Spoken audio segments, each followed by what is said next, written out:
प्रभु कृपा करके इस श्लोक में ऐसा उपाय बता रहे हैं कि आप जो भी करेंगे उसी से भगवत प्राप्ति हो जाएगी। बड़ी कृपा है। ज्ञान योग, अष्टांग योग, कर्म योग, भक्ति योग, प्रभु विविध प्रकार से आपको परमानंद में डुबोना चाहते हैं। इस माया खेल से आपकी वृत्ति हटे और प्रभु में लगे, इसी उद्देश्य से महापुरुषों ने, संतों ने भगवान की वाणी का रहस्य समझ करके उस परम पद को प्राप्त किया और दूसरों को वो पदवी प्राप्त कराई। बहुत बढ़िया ऐसा सहज उपाय भगवान बता रहे हैं कि आप सहज में भगवत प्राप्त हो सकते हैं, पर इसके लिए आवश्यकता है पवित्र बुद्धि की। यदि आप पवित्र बुद्धि वाले नहीं हैं तो इसका गलत भाव लेकर के अधर्माचरण करेंगे और सोचेंगे इसको भी भगवद अर्पित कर देंगे। तो आप ये अच्छे से समझ लो, यदि शास्त्र सिद्धांत के अनुसार चलोगे और वो कर्म समर्पित करोगे तो महान फल देने वाले बनेंगे। यदि शास्त्र विरुद्ध आचरणों को समर्पित करोगे तो वो भी कई गुना बढ़कर फल देने वाले होंगे। तो अधर्माचरण का फल भोगते भोगते तो हम निकल नहीं पाए, और उन्हीं अधर्माचरणों को यदि प्रभु को समर्पित करेंगे तो कई गुना बढ़कर मिलेंगे। तो कब हम भोग पाएंगे, कितना भोग पाएंगे? इसलिए बुद्धि को पवित्र रखकर सुना जाए, कहीं ऐसा बुद्धि को बढ़ावा ना दे दिया जाए कि मनमानी आचरण भगवान करने को कहते हैं कि खूब मनमानी आचरण करो, मेरे को समर्पित कर दो, तुम्हें भगवत प्राप्ति हो जाएगी। ऐसा नहीं है। अपवित्र बुद्धि विरोध में ही सोचती है, अर्थात भगवान जो विधान बता रहे हैं उसके विपरीत वो सोचती है। तो विपरीत बुद्धि का नाश संतों के संग से होता है। जब संत संग प्राप्त होता है तो उनके अनुभूत वचनों से हमारे अंदर जो विपरीतता बैठ गई है, भगवत प्रतिकूल आचरण करने का स्वभाव बन गया है, वो नष्ट हो जाता है। प्रतिकूलस्य वर्जनम, प्रभु के प्रतिकूल आचरण नहीं होने चाहिए। जब तक प्रभु के प्रतिकूल आचरण हैं तो तुम भागवत सिद्धांत को समझ ही नहीं रहे। मनमानी आचरण कभी भगवान के अनुकूल नहीं हो सकते। जो गुरुमानी हैं, जो शास्त्र ज्ञानी हैं, जो संतों के वचनों के अनुसार चलते हैं, वही अध्यात्म मार्ग में उन्नति प्राप्त करते हैं। अध्यात्म मार्ग अर्थात माया निवृत्त परम सुख, परम आनंद का मार्ग। श्री भगवान पीछे के श्लोक में कहा कि कुछ लोग अपनी कामनाओं की पूर्ति के लिए देवताओं का यजन करते हैं, पर वो अविधि पूर्वक माना जाता है। अविधि पूर्वक इसलिए एक अविधि पूर्वक माना जाता है कि आपको सम्यक मंत्रों का ज्ञान नहीं, सम्यक अनुष्ठान पद्धति का ज्ञान नहीं, आपकी सामग्री पवित्र नहीं, आदि आदि। पर यहां मूल बात जो अविधि पूर्वक कही भगवान ने, वो ये कि भगवत भाव रहित होकर, देह भाव से युक्त होकर अपनी कामनाओं की पूर्ति के लिए जो देवताओं का यजन करते हैं, अगर यजन ठीक हुआ तो उनको फल मिलता है। फल देह भाव से आराधना करने पर कोई न कोई लोक लोकांतर का सुख होता है। हमारी ये कामना पूर्ति हो जाए तो माना कि वो कामना पूर्ति हो गई, पर जब शरीर ही नहीं रहेगा तो कामना पूर्ति जो हुई वो क्या हमारे साथ चलेगी क्या? धन की, मकान की, पुत्र की, परिवार की, समस्याओं के निदान की हमने कामना करके देवताओं का पूजन किया और ठीक से अनुष्ठान हुआ तो उसका फल मिला, उस कामना की पूर्ति हो गई, तो क्या विश्राम हो गया? क्या आवागमन से मुक्त हो गए? क्या परमानंद की प्राप्ति हो गई? क्या नहीं। एक बात पूरी हुई तो कई बातें और सामने खड़ी हो गई। एक जगह से जब पूर्ति होती है तो सर्व कामनाओं का वो नाश कर देती है। वो है श्री भगवान के चरणारविंद। प्रणत कामदम पद्मजार्चितम धरणि मंडनम ध्येयमापदी। भगवान श्री हरि श्री कृष्णचंद्र जी के चरणारविंद ही ऐसे हैं कि अगर कामना करके भी इनकी आराधना करोगे तो उस कामना की पूर्ति होगी और आपके हृदय में विवेक होगा, वैराग्य होगा और भगवान की भक्ति बढ़ेगी। चाहे जिस भाव से आज तक जिसने श्री हरि का आश्रय लिया उसका सर्व मंगल हुआ। पर यदि हम भगवत भाव विहीन किसी देवता की आराधना करते हैं तो सम्यक अनुष्ठान होने पर केवल वो उतनी ही कामना की पूर्ति करता है, फिर कामना मन की चाह और बढ़ जाती है। वो इतनी बढ़ती चली जाती है कि हम ये भूल जाते हैं कि हमारी मृत्यु भी होनी है। मृत्यु जो सब कुछ हरण कर लेगी, ना शरीर रहेगा, ना शरीर संबंधी रहेंगे, ना कोई कामना की पूर्ति वाली भोग सामग्री रहेगी, तो अविधि पूर्वक सब हो गया, कुछ हाथ नहीं लगा। ये जो हमारे अंदर एक बात बैठ गई है कि हमारी मन चाही पूर्ति होती रहे तो हम सुखी हो जाएंगे, ये बहुत बड़ा ज्ञान है। प्रभु से प्रार्थना करनी चाहिए कि नाथ इस कामना रूपी जाल से मुझे मुक्त करो। ये कामना का जाल ऐसा है, बढ़ता ही चला जा रहा है। पहले सोचो कि हमारी चाह कितनी, क्या इतने से पूर्ण हो जाएगा? पर उतना जब मिलेगा तो और बड़ी चाह, और बड़ी चाह। इसलिए भगवान उसे अविधि पूर्वक कहते हैं। उपासना तो तब हुई जब चाह मिट जाए, इतना मिल जाए हमें कि कोई चाह ना रह जाए। तो कितना मिल जाए? अगर आपको पृथ्वी का सम्राट बना दिया जाए, एक छत्र सम्राट, तो भी कामना नष्ट नहीं होगी। और कामना है, देवराज इंद्र पद दे दिया जाए तो भी कामना है, ब्रह्मा का पद तो भी कामना है। एक पद है जहां सर्व कामनाओं का नाश हो जाता है, वो है हरिपद, प्रभु के चरणारविंद का दासत्व, हरिदासत्व। इससे बढ़कर कोई पद नहीं। इस परम पद को ब्रह्मा जी भी नमस्कार करते हैं। ज्यों ज्यों मनचाही कामना पूर्ण होती है, त्यों त्यों मन चाह असीम होने लगता है। सीमा नहीं रहती कि इतने मिल जाए तो अब कछु नाथ न चाही मोरे। आज तक कोई ऐसा नहीं हुआ कि प्रभु आप इतना कर दो बस मैं तृप्त हो गया। आज तक नहीं। बहुत देखा है, बहुत देखा। एक भगत जी बस महाराज बिटिया का ब्याह हो जाए, आजीवन वृंदावन वास करेंगे, हमारे सब काम पूरे हो गए। 15 वर्ष पहले बिटिया के भी लड़का हो गया। नहीं, आप क्या समझते हैं आपकी कामना पूर्ति हो जाएगी तो आप भगवत प्राप्ति के मार्ग में चल देंगे? इतनी कामनाएं, इतनी समस्याएं आ जाएंगी कि आप निकल ही नहीं सकते। जिस परिस्थिति में आप हैं उसी परिस्थिति में नाम जप कीजिए, भगवत आराधना कीजिए तो निकल जाएंगे। और अगर ये सोच रहे हैं कि परिस्थिति का जब परिवर्तन होगा तब भजन करेंगे तो मृत्यु ही मिलेगी, सतमार्ग में चलने का अवसर माया देगी नहीं। भोगों की प्राप्ति में आज तक किसी को तृप्ति नहीं हुई।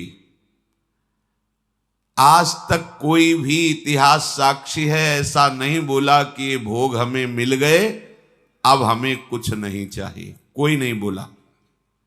अगर कोई ऐसा बोला है कि अब कछु नाथ न चाहिए मोरे, तो वही बोला है जिसे भगवान के चरण मिल गए हैं, दूसरा नहीं।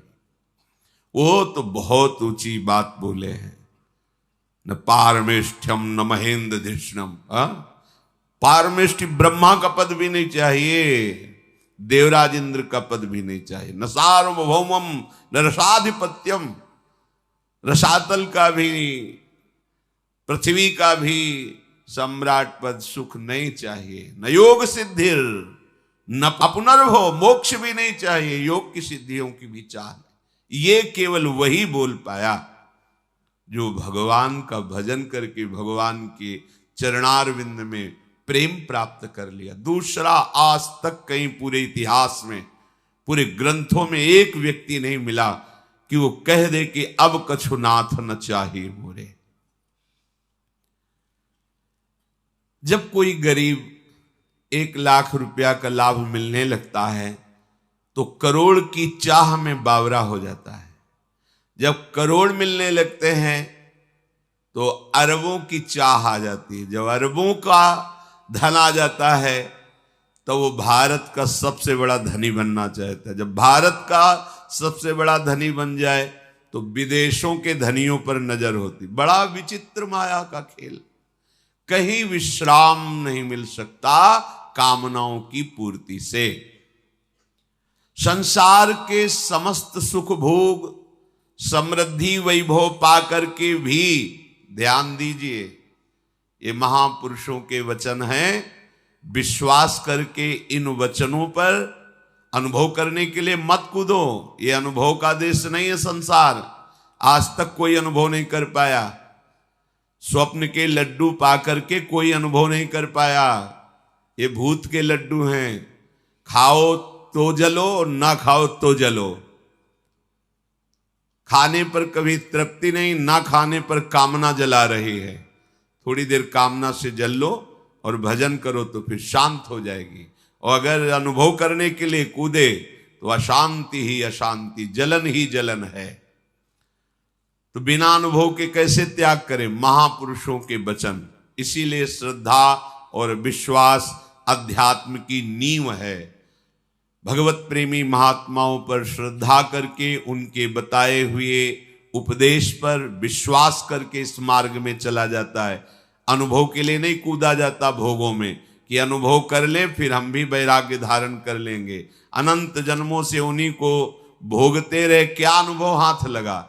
माया की एक चाल है, हर भोग के अनुभव को 1 सेकंड में धूल डाल के मिटाल देना और फिर नई चाह पैदा कर देना। ऐसा लगता है मैं पहली बार ये पा रहा हूं, पहली बार ये भोग रहा हूं। संसार के समस्त सुख, समस्त भोग, समस्त समृद्धि वैभव एक पुरुष को दे दिया जाए तो भी वो तृप्त नहीं हो सकता। ये महापुरुषों का अनुभव है। आप सोचते हैं हमें ये मिल जाए, ये मिल जाए, मिल जाए, हम तृप्त हो जाएंगे। यहां समस्त वैभव, समस्त भोग आपको तृप्त नहीं कर सकते क्योंकि है ही नहीं। मृग तृष्णा के जल से आज तक किसी की प्यास नहीं बुझी क्योंकि वहां जल है ही नहीं। दुखालय के भोगों से कभी सुखी नहीं हो सकते क्योंकि है ही नहीं। आपको लग रहा है क्योंकि आपकी दृष्टि खराब है, आपका चिंतन खराब है। इसलिए चाहे सम्राट बन जाओ, चाहे इंद्र बन जाओ, देखो कई बार सत्संग में कहा है, देवराज इंद्र का पद ऐसा है, त्रिभुवन उनको नमस्कार करता है, त्रिभुवन के स्वामी हैं। अप्सराएं ऐसी ऐसी हैं जिनको देख करके मुनियों के मन में भी क्षोभ पैदा हो जाए।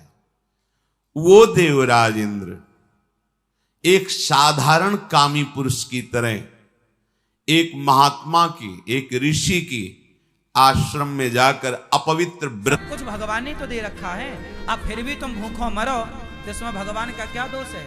तुम करते क्यों नहीं हो काम? इसलिए हर चीज के दोषी भगवान नहीं होते। आज का इंसान अपना दोष नहीं मानता, कुछ